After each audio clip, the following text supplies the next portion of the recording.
I'm going to walk you through how you can ask questions using Zing.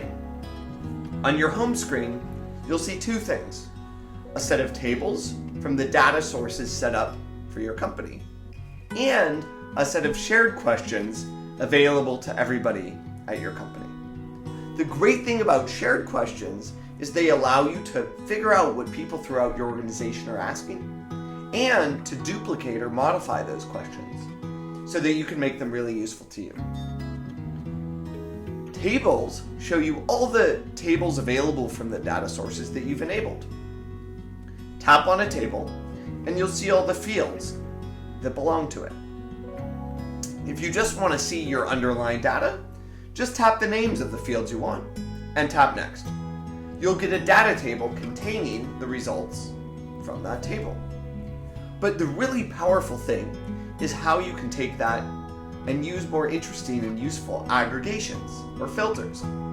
So if you create a query by tapping a table and then tapping some fields, you can long tap on a field, or you can tap and drag on a field to select an aggregation. For instance, I might want the sum of hours worked by my support team grouped by the topic that they were working on. And I can do that by tapping and holding on hours worked, selecting count, and tapping and holding on topic and selecting group by. I then select Next, and Zing automatically uses its smart graph functionality to show me a graph that makes sense for my data. Once I've viewed this graph, I can look at other graph types by tapping the upper right drop down of different graph types. I can choose between a stacked bar chart, a line graph, a data table, and more. If I select a data table, I can sort by fields just by tapping the headers. I can also export my data table by selecting Save as CSV. I can export my graph by saving the graph to my phone's photo gallery. From the graph view, I also have the capability to change how my graph is sorted and arranged.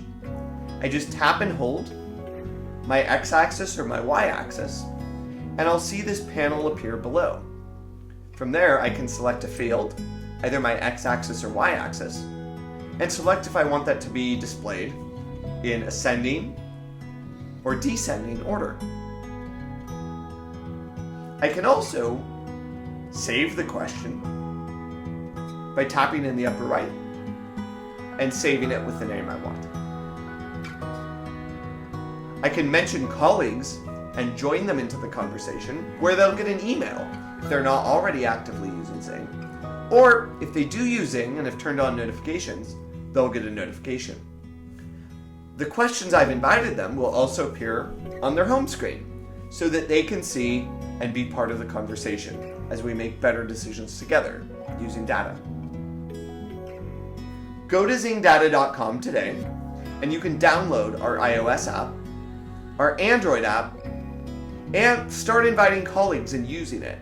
In fact, Zing is free for up to the first 10 people at your company.